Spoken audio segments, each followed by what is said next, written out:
Hola a todos. Son 7 minutos después de la hora. Pido disculpas por un pequeño retraso. Mi nombre es Mohamed Moti de la Universidad de la Sorbona y el Hospital Saint-Antoine en París, Francia, y es un gran placer darles la bienvenida a todos a este Journal Club organizado por la Academia Internacional de Hematología Clínica. Creo que todos ustedes ya están familiarizados con la dinámica del Journal Club, por así decirlo, la receta. Establecimos esta actividad hace casi 4 años y está demostrando ser sumamente popular.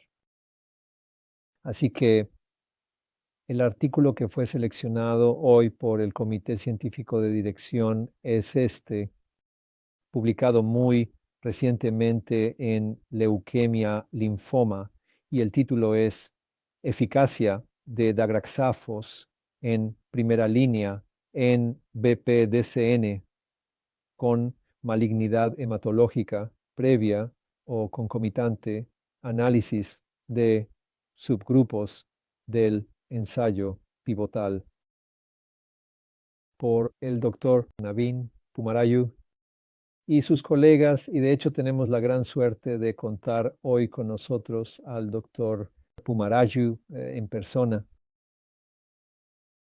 Creo que la otra panelista, la doctora Anita, llegará un poco tarde. Está atrapado en una emergencia, pero con suerte podrá unirse a nosotros pronto. Así que aquí he copiado y pegado del artículo lo que consideraría el resumen. Y este es un análisis de subgrupos del el ensayo STML 401.014, 401, 401, 0.14, que probó el fármaco aprobado, de hecho, Tegrexafos en PPDCN. Y la idea era comparar dos subgrupos. Y estos son los pacientes que BBTCN, pero con un previo enfermedad maligna. Y para resumir la historia, aunque escucharemos al doctor Pumaraju, parece, según este análisis, que las tasas de respuesta fueron en realidad similares entre estos dos grupos. Solo como un rápido recordatorio para preparar el escenario, puede ver aquí las características demográficas básicas de estos pacientes y base de la enfermedad basal de los pacientes incluidos en el ensayo.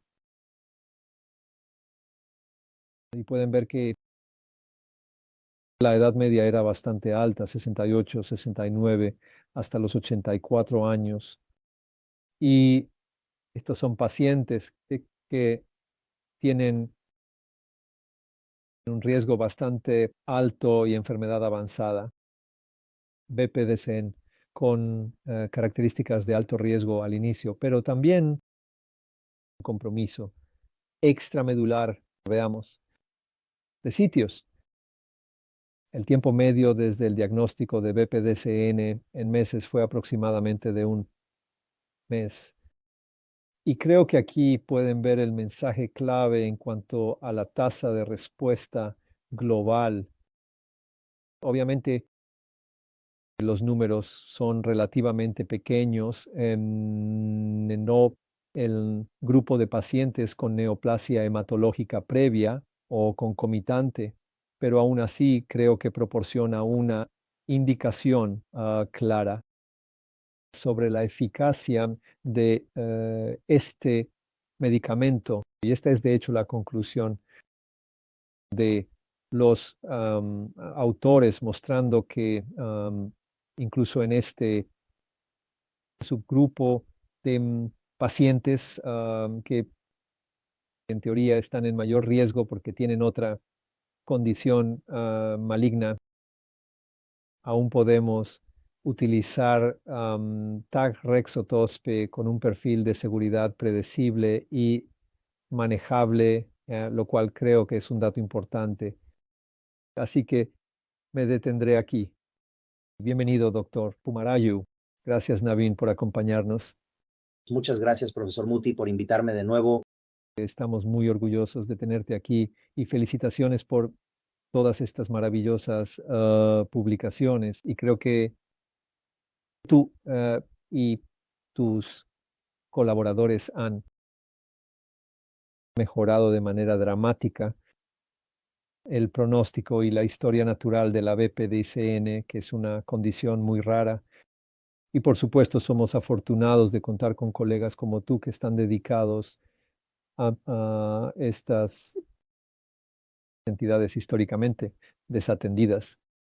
Así que antes de hablar sobre el contenido del artículo, Naveen, solo como recordatorio para nuestra audiencia, ¿podrías resumir amablemente el ensayo original, tal vez el mecanismo de acción del fármaco y por qué en realidad este análisis de subgrupos fue importante?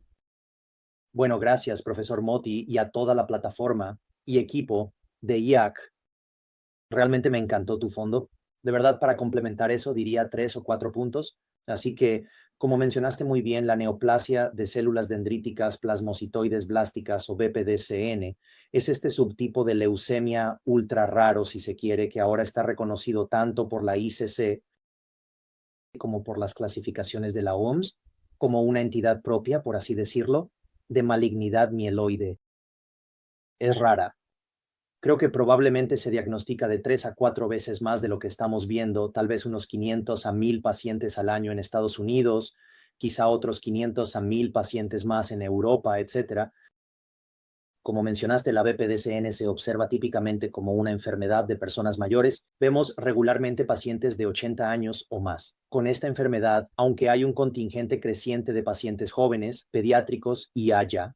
Así que con la BPDCN, históricamente los resultados han sido pésimos y subóptimos. Nuestros colegas europeos, a quienes tú y yo conocemos bien, el profesor Pagano y otros, han publicado al respecto. Realmente de 8 a 12 meses como supervivencia global media, y eso a pesar de la quimioterapia con múltiples agentes que grupos de todo el mundo, el tuyo y otros, han publicado sobre terapia para mieloma múltiple, linfoma, todo tipo de terapia, LMA. Así que, a pesar de esas terapias con múltiples agentes, la supervivencia global media es de alrededor de 1 año o menos. El gran avance llegó cuando descubrimos que todos estos pacientes, el 100%, son CD123 positivos, es decir, tienen el receptor alfa de IL-3. Eso llevó al desarrollo del fármaco que mencionaste, Tegraxifusp, o como lo llamamos TAG para abreviar. El estudio original pudimos publicarlo en el New England Journal hace algunos años ya. Eso fue en 2018, en diciembre, en abril de 2019. El fármaco fue aprobado en diciembre de 2018 en Estados Unidos. Así que el fármaco CD123 Tegraxif-USP como monoterapia. Tasas de respuesta altas, 75%, de respuesta global en el seguimiento mediano de 3 años publicado en JCO con una tasa de CRU-CRC del 57%. La pregunta que llevó a este estudio que estás destacando es muy buena. Aunque es una enfermedad rara, no se sabe mucho al respecto. Hemos logrado algunos avances y resulta que muchos de estos pacientes, más de lo que pensábamos, tienen otro cáncer además. Así que el BPDCN es raro, suele venir acompañado de otro cáncer, generalmente en el momento del diagnóstico o antes, y le damos este nombre complicado llamado PCHM, es decir, una neoplasia hematológica concomitante previa. Pero esto es similar a otras enfermedades con las que la gente está familiarizada, como la SM, mastocitosis sistémica con AHN, por ejemplo. Y así la última parte del contexto que mencionaría es la siguiente. Debido a que hay un porcentaje significativo de estos pacientes, queríamos ver cuáles son sus características, cuáles son sus resultados y si la terapia para el BPDCN, asumiendo y pensando que ese es un proceso primario, ¿puede eso realmente ayudar a estos pacientes? Y una última cosa, profesor Modi, que quiero decir antes de devolverte la palabra, nos sorprendió cuántos de estos pacientes tienen otro cáncer de la sangre.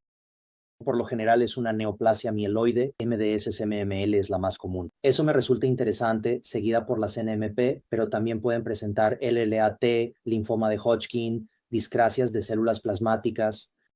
Así que la pregunta que uno debe hacerse es si es una neoplasia tan rara, ¿por qué aparece junto con otra que suele ser más común? ¿Y nuestros tratamientos estándar ayudan a estos pacientes? Ese es el contexto del estudio que estás comentando aquí. No, muchas gracias.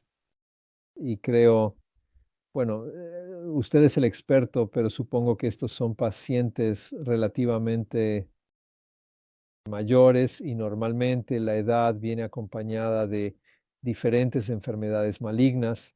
Y la pregunta es, y ya tenemos una pregunta de la audiencia, porque por supuesto la audiencia, ustedes hicieron un cribado de barco en esos pacientes antes de la inclusión y el tratamiento. Eso es exactamente lo que ibas a preguntar y también el miembro de la audiencia. Así que lo han acertado. La edad media es de 68 a 69 años, eso es según el análisis del estudio. En la vida real puede que incluso sean pacientes de mayor edad. No en este estudio, no para entrar en el ensayo original, porque en ese entonces ni siquiera pensábamos en el chip, pero solo para recordarles, la hematopoiesis clonal de potencial indeterminado es muy común a medida que envejecemos y tiene una tasa de alrededor del 20% de progresar a un SMD o LMA. En un estudio aparte que realicé en el MD, Anderson junto con mis colegas de patología buscamos CHIP. La tasa fue sorprendentemente alta, así que lo han acertado. Creo que la edad avanzada o tal vez la luz ultravioleta, el tabaquismo, otras exposiciones, y muchos de estos pacientes tienen chip. Y además, para responder a su punto, adivinen cuál es la mutación o variante molecular más común en todo el BPCN, independientemente de si hay afectación de la médula ósea. Así que puedes tener solo lesiones cutáneas y es TP2. Así que lo han acertado, realmente lo creo. Ya me encanta esta discusión. Exacto. Entonces, ¿por qué tendrías una enfermedad rara que además tiene otro MDS-CMML? Ahí lo tienen. Quizás muchos de estos pacientes tienen chip mutaciones. STAT2 tienen otros factores ambientales, lesiones cutáneas, médula ósea, ahí lo tienen. Así que creo que ese es un componente muy importante. En este análisis de subgrupos en particular, como fue un estudio prospectivo, no analizamos chip como tal y no fue un estudio de cribado, pero en general sí es algo común en BPDTN. Excelente. ¿Crees en el TET2? Mutación TET2 contribuye al BPDCN. Sí, lo creo. No es por sí sola suficiente ni esencial, pero hubo un estudio de nuestros colegas en Dana-Farber que mostró que, en combinación con la exposición a la luz ultravioleta y un proceso celular anómalo o deficiente de TET2, esta especie de hipótesis de dos golpes puede llevar a estas lesiones cutáneas de BPDCN. Además, encontramos casos compartidos exactamente como lo que estamos discutiendo. Esto fue publicado junto con nuestro colega, el doctor Dan Weisman, un paciente que presentaba tanto BPDCN como CMML desde el principio, y TT2 era la mutación clonal compartida con dos trayectorias divergentes. Así que creo que TT2 es muy importante en BPDCN, pero probablemente por sí solo no puede iniciarlo ni mantenerlo, pero en combinación con otras aberraciones y mutaciones, tanto intrínsecas como externas, es extremadamente común. También quiero enfatizar, como mencionamos en el segmento anterior, que puedes presentarte ante mí solo con lesiones cutáneas y, oh Dios mío, es BPDCN, la médula ósea es negativa, pero si aún así realizas el panel genético, como hago en todos los pacientes, normalmente encontrarás una mutación o variante en TT2, lo que sugiere que esta teoría del chip TET2 es una parte realmente común de BPDCN. Entonces, si estamos hablando de la fisiopatología, me gustaría tomar aquí otra pregunta del doctor Lazan. ¿Quién pregunta sobre la célula de origen en BPDCN? Oh, esto está bueno. Ahora llegamos a lo importante. Esto se debatió mucho tiempo y creo que aún sigue siendo un tema de debate en nuestro campo. Así que para nuestros espectadores, especialmente quienes han seguido nuestro campo, vean, el nombre ha cambiado varias veces porque la célula de origen era incorrecta. Básicamente era un tema debatido. Inicialmente se pensó que era una célula NK o que tenía una base linfoide, porque es un tumor CD56 positivo que tiende a irse a sitios extramedulares, como hemos visto en otras enfermedades CD56 positivas. Así que uno de los nombres antiguos era linfoma blástico de células NK. Algunos médicos experimentados conocen BPDCN así, pero eso era incorrecto. Luego se pensó que era específicamente una leucemia mieloide, como una LMA. Bien, pero Tiene sus propios marcadores, TCL1 positivo, TCF4, como sabes. Así que ahora en la última clasificación WHO, ICC, BPDCN es su propia malignidad. Y parece que la PDC, la célula dendrítica plasmocitoide, es decir, un subtipo de células dendríticas esenciales para la inmunidad que secretan factores del receptor tipo TOL. Entre otros, parece ser la célula de origen. Así que creemos que es una célula derivada de la línea mieloide, la PDC. Médula ósea, leucemia, ya sabes, esa es la base, pero a esa PDC le gusta ir, adivina a dónde, a la piel, los ganglios linfáticos, y desafortunadamente tiene una predilección por el LCR, y por eso esos son los 4 compartimentos que se observan: piel, médula ósea, sangre, ganglios linfáticos y LCR. Así que creemos ahora que la PDC es la célula de origen del BPD cutáneo. Bueno, la célula dendrítica plasmocitoide también me gustaría agregar, que fue descubierta por el fallecido doctor Ralph Steinman de First Nueva York y, de hecho, recibió el premio Nobel por su trabajo y el descubrimiento de las PDCs. Y este es el único premio Nobel que se ha otorgado después de la muerte del galardonado. Porque, oh vaya, cuando se anunció el premio Nobel, en realidad la información sobre su fallecimiento se supo solo unas horas antes. Así que qué efecto tan impactante. Esa es buena. Y también nos estás recordando que estas PDCs funcionan en el sistema inmunológico normal, ¿verdad, profesor Modi? Absolutamente. Ellas contribuyen a la inmunidad antiviral mediada por interferón tipo 1. Es fundamental y de hecho hablamos un poco sobre ellas durante la pandemia de COVID. Así que pasemos ahora a la parte clínica, porque tenemos muchas preguntas aquí, Navin. ¿Y por qué específicamente en esta entidad en realidad se analiza la tasa de respuesta? Ya es un criterio de valoración importante. Normalmente miraríamos la supervivencia libre de progresión, la supervivencia libre de leucemia, lo que sea. ¿Por qué crees que, y en el ensayo original también, el criterio principal era que la respuesta global es fundamental? Lograr una respuesta en esta entidad es crucial. Creo que esta es una pregunta esencial. Creo que si dejamos de lado la ciencia, una de las cosas principales de las que hablar sobre el BPDCN, ya que es una enfermedad tan mortal, es eso: el trasplante de células madre en CR1, o al menos en la primera respuesta, llamémoslo así, sigue siendo una parte esencial del camino hacia la curación. Así que la amor respuesta en la vida real es que incluso si no se llega exactamente a una CR, por ejemplo, una PR, o lo que llamamos, según el profesor Moti, una CRC, que significa que has reducido considerablemente la enfermedad y todos los componentes visuales, pero tal vez en la biopsia de piel queden algunas células residuales. No es exactamente MRD. Nunca definimos eso en BPDCN, así que llegas a una respuesta mayor que definimos como una CR, CRC o tal vez incluso una PR. Esos pacientes aún parecen beneficiarse, han reducido la carga tumoral de su enfermedad. Ahora puedes optar por un trasplante de células madre si calificas. Puedes optar por ciclos repetidos, y en esos ciclos repetidos hemos visto que algunas personas pasan de una ORR. Sabes, digamos que una CRC o una PR se convierte en una CR, o es una señal temprana de que tienes alguna respuesta y puedes cambiar de terapia tempranamente o pasar a una terapia combinada. Así que lo respondería de esa manera. Hay una cuestión práctica de cómo interpretar la OR. Lo otro que también diría es que es una enfermedad nueva, y entonces, bueno, ustedes conocen esta historia, pero mi grupo y yo tuvimos que inventar estos criterios desde el principio. Y entonces, ¿qué? Decidimos que como es una enfermedad tan heterogénea, es una enfermedad complicada: piel, ganglios linfáticos, médula ósea. Elegimos esos como los 3 compartimentos. En ese momento realmente no estábamos considerando la afectación del LCR. Así que tomamos la evaluación cutánea del síndrome de Sézary, CTCL, el MSWAT, que es ampliamente reconocido.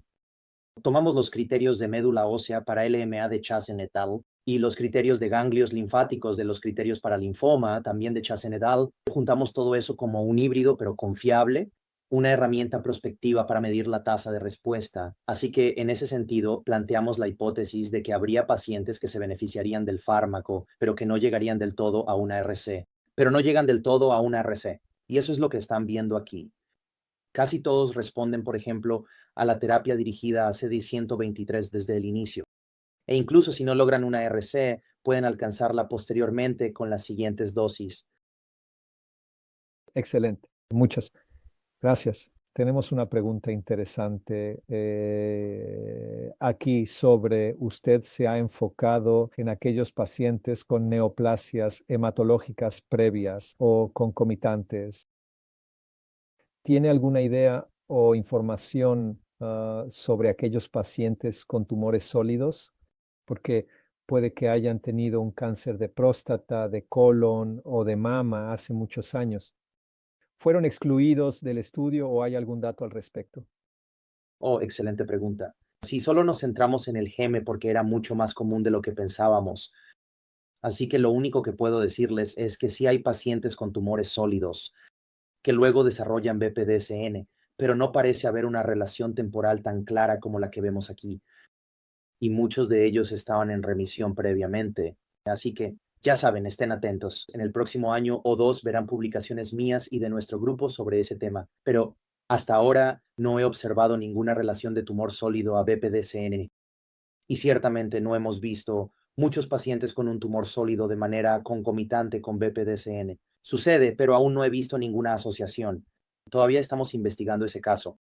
Bien, maravilloso. Así que pasemos ahora a la parte del tratamiento y si pudiera, por favor, explicar el mecanismo de acción del Graxafusep dirigido a CD123, que de hecho es un marcador común en otros tipos de leucemias.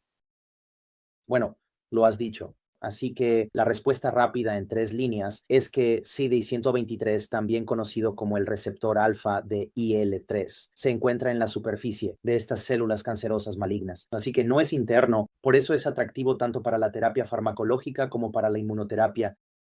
Y resulta que no está demasiado expresado en las células madre normales de la médula ósea. Hay un gradiente ahí.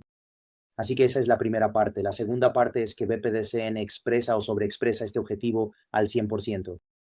Y luego, en tercer lugar, como dijiste, no es específico de BPDCN, así que en AML entre el 75 y el 90%. Incluso ambos, las células B y T lo expresarán: Hodgkin, linfoma, células pilosas, mastocitosis, etc. Así que es un objetivo de superficie altamente expresado en BPDCL. Número 2, el agente marcador es único, ¿de acuerdo? Es una toxina diftérica que está modificada, truncada, si se quiere, fusionada con una IL-3 humana recombinante. Así que crea una especie de molécula de direccionamiento, por así decirlo. Entonces se inyecta en los pacientes. Es un medicamento intravenoso que se administra rápidamente en 15 minutos. Auge. Así que se unen de manera selectiva. Eso lleva a la internalización de la proteína conjugada y luego a la destrucción celular. Entonces, la toxina diftérica modificada entra, boom, causa una síntesis proteica irreversible y la muerte celular de aquellas células que expresan en alto grado CD123. Ahora, al hacer esto, tienes dos resultados principales. Uno, como mencioné, tasas de respuesta muy altas porque es una terapia muy específica para esas células. Pero dos, hay un par de otras células desafortunadamente que también expresan CD123. Así que las células endoteliales sanas que recubren el corazón y los pulmones lamentablemente también lo expresan. Y por eso verás que entre el 15 y el 20% de los pacientes pueden presentar lo que se llama síndrome de fuga capilar. Ese es el desafortunado efecto secundario en el objetivo, ya sabes, fuera del tumor, pero en el objetivo, por así decirlo. Y así, debido a que puedes eliminar células CD123, planteamos la hipótesis de que estás afectando algunas de esas células en ciertos pacientes, no en todos ni en la mayoría, y eso puede llevar a una acumulación de líquido que debe ser manejada clínicamente. Así que, profesor Moti, creo que es una primera generación ingeniosa de CD123 conjugado de anticuerpo y fármaco con una toxina bacteriana modificada, altas tasas de respuesta, pero hay que estar atentos a este efecto secundario clave que puede ser manejado adecuadamente. Así que esta es exactamente la pregunta que tenemos sobre el uso del fármaco y la tolerancia, el manejo. Entonces, ¿lo usarías para la inducción, para inducir una respuesta? Y según el algoritmo que mencionaste, la idea es, siempre que sea posible, llevar a ser el puente de estos pacientes hacia un trasplante alogénico Así que la pregunta que tenemos, Chad, por ejemplo, es si se puede usar el fármaco como mantenimiento después del trasplante. Y para aquellos pacientes que no son elegibles para trasplante, si están utilizando alguna consolidación y terapia a largo plazo, ¿hay datos al respecto? Sí, así que para la primera parte de lo que dijiste, correcto. Yo diría que todavía en 2025 y más allá, el trasplante halogénico, especialmente en CR1, debería ser parte del recorrido de todo paciente con BPD-10, al menos considerarlo, asesorar sobre ello y, si eres joven y o apto, intentarlo. Probablemente, mientras más temprano, mejor. En el ensayo original de TAC, verás que trasplantamos a la mitad de nuestros pacientes pese a la edad avanzada, la mayoría halogénicos. Hubo algunos casos de automóviles seleccionados, pero eso fue en un grupo de pacientes de mayor edad y por lo general las dosis medias de TAC van de 2 a 4 dosis, así que generalmente se administra temprano. En segundo lugar, no todos pueden someterse a un trasplante, así que como preguntas existen enfoques de consolidación. Puedes recibir TAC. Hemos tenido pacientes que lo han recibido durante años, así que no hay problema en administrar TAC durante un tiempo prolongado como consolidación y mantenimiento propio. En segundo lugar, ahora hay estudios combinatorios donde damos TAG-Azaven o TAG-Hypersevadven. Y en tercer lugar, hay una tendencia en el campo que sugiere que quizás se llegue a una respuesta máxima y ya sea por toxicidad u otra razón, se decide cambiar. Luego pasar, por ejemplo, a un enfoque con HMA, VEN, etcétera, especialmente en un paciente mayor que no va a trasplante. Pero la segunda parte es muy importante. Tenemos pacientes jóvenes y en buen estado físico que van a trasplante y que aún se consideran de alto riesgo de recaída, dados varios factores que puedes imaginar de antemano. Y tiene razón, todavía estamos investigando eso. Hemos administrado TAG después del trasplante. Pronto publicaremos un artículo sobre eso, así que es factible y se puede hacer. Y personas en todo el país, y especialmente en Europa, donde el medicamento está disponible en algunos países, lo han administrado fuera de protocolo. Hay que estar atentos a las pruebas de función hepática, AECH, etcétera, e incluso tal vez a la VEOD también. Y luego, en segundo lugar, está el concepto de HMA-VEN, quizás u otro tipo de mantenimiento más basado en AML mieloide durante 1 o 2 años después. Debo enfatizar eso. No es un estándar. Incluso yo mismo lo hago caso por caso, generalmente conversando con otros miembros del equipo o investigadores de BPDCN.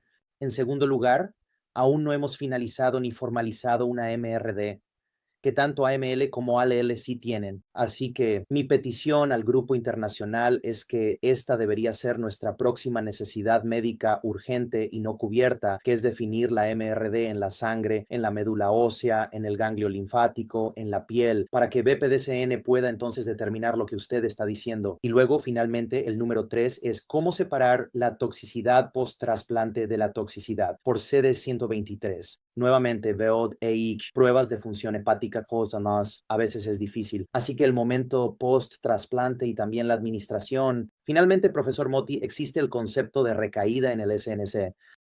En los primeros días, cuando dábamos quimioterapia citotóxica, quizás la tasa era menor. Luego pasamos rápidamente a la era de la terapia dirigida, en la que muchos pacientes recibían monoterapia con anti-BCL2 o CD123. Después empezamos a ver recaídas en el SNC nuevamente, probablemente porque estos agentes como monoterapia no atraviesan la barrera hematoencefálica, así que ahora que hemos empezado a añadir punciones lumbares a todos los pacientes antes del trasplante, normalmente administro un total de 8 dosis intratecales alternando ARC con metotrexato. Todavía recomiendo, si es posible, realizar 4 punciones lumbares después del trasplante, ya que, como bien sabes, ese es un sitio santuario para estas enfermedades. Y luego, al pensar en combinaciones, no debemos olvidar el papel de la quimioterapia citotóxica, basada en mieloma, WARI, linfoma, LLA, LMA, que puede sumarse al CD123 y BCL2, atravesar la barrera hematoencefálica y quizás prevenir que la recurrencia en el SNC ocurra desde el principio. Exactamente, me lo estás poniendo muy fácil, Naveen, porque esa es una de las preguntas que teníamos, que con tagrexafos, solo como agente único, tenemos casi un 60% de CR8, lo cual es bastante alto. Podemos optimizar esto y llevar a más pacientes a una RC e incluso a una negatividad profunda de la MRD, combinándolo con quimioterapia más convencional con esquemas. Absolutamente, eso creo. Tenemos varios ensayos en curso, así que esperamos poder actualizar a la comunidad mundial en los próximos congresos, quizás tan pronto como este año o el próximo. Pero hay tres enfoques que realmente es importante destacar para los espectadores.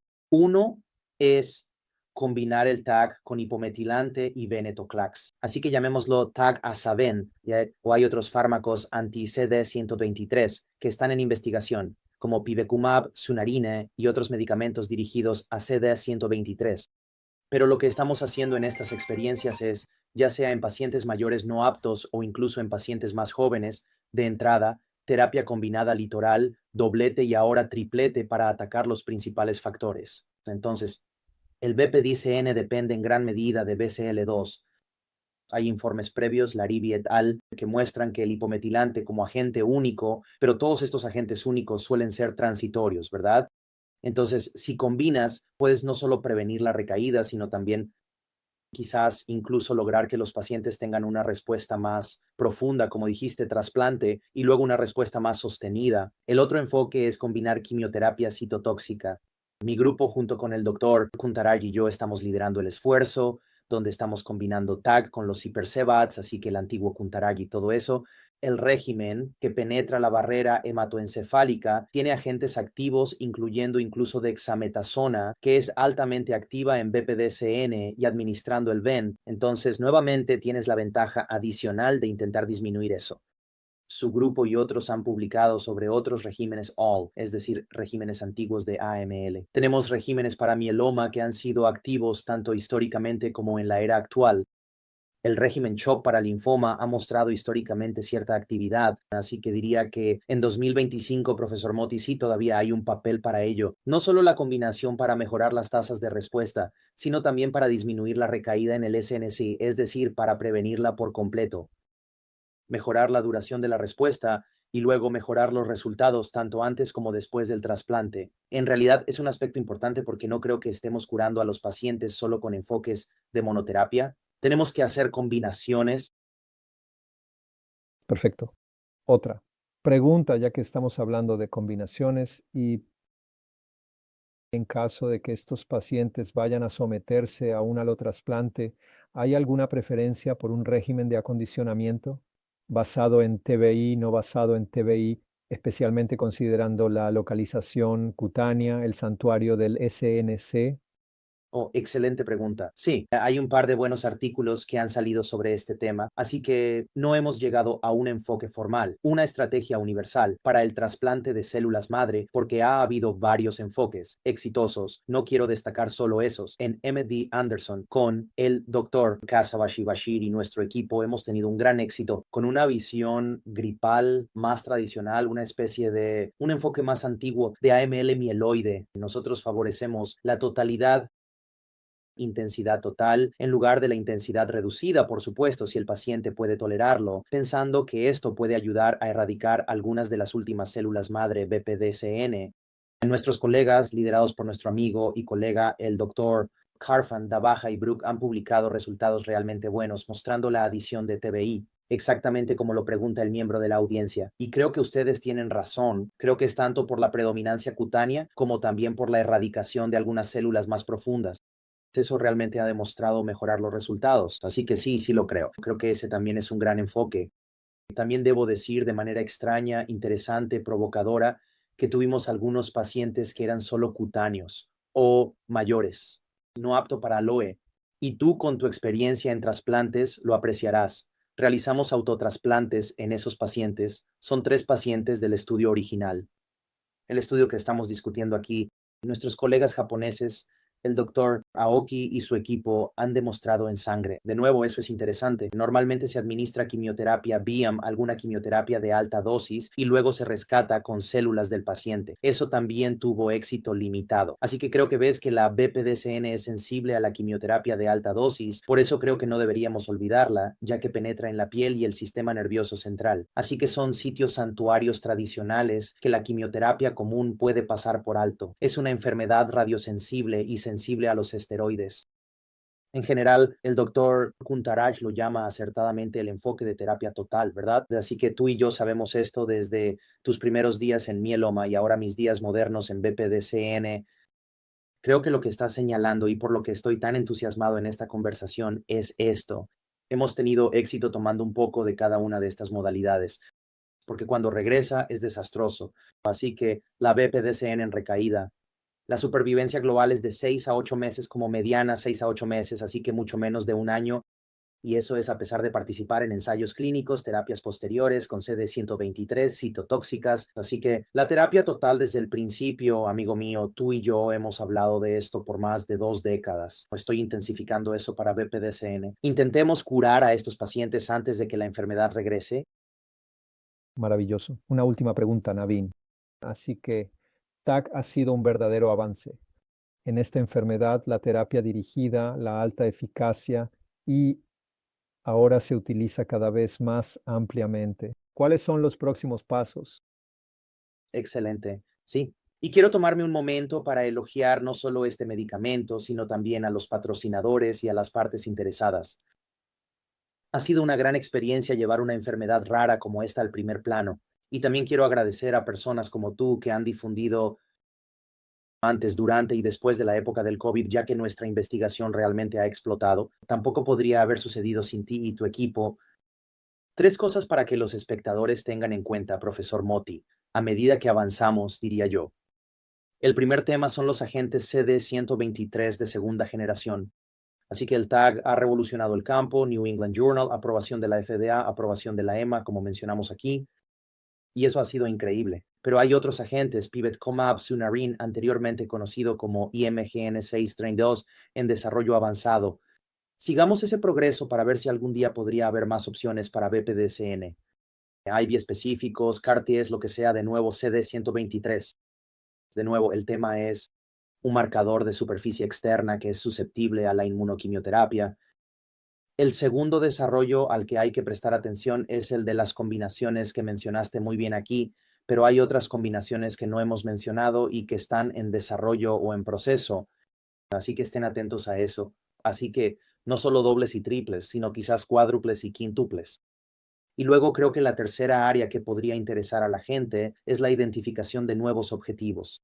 Así que en lugar de tomar prestado históricamente de LMA, LLA, esa secuenciación de célula única, secuenciación más profunda, analizando pacientes pediátricos, adolescentes y adultos jóvenes frente a pacientes mayores, cohortes europeas, asiáticas, africanas, cohortes indias, a medida que empezamos a colaborar estos consorcios internacionales, nosotros formamos parte de uno con Gabor Tamamium y su equipo en Armenia.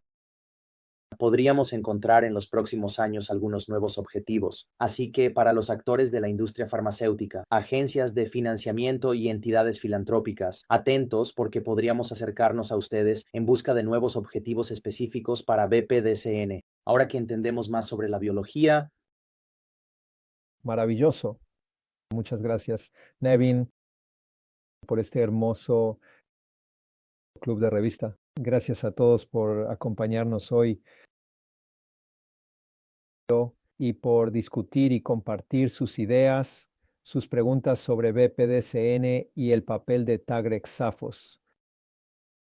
Creo que hemos visto cómo esta terapia dirigida representa un avance significativo en el tratamiento de una enfermedad ultra rara y agresiva, ofreciendo una nueva esperanza donde las opciones han sido durante mucho tiempo limitadas. Pero como también mencionó el doctor Pemaragu, en este tipo de condiciones ultra raras, la colaboración continua y la investigación clínica siguen siendo esenciales para optimizar los resultados y ampliar nuestro entendimiento. Todos nosotros en el ICH apreciamos su participación y esperamos con interés futuras discusiones para seguir ayudando a avanzar en este campo. Así que cuídense y gracias por ser parte de la Yo Comunidad. Nos vemos pronto. adiós a todos. Gracias.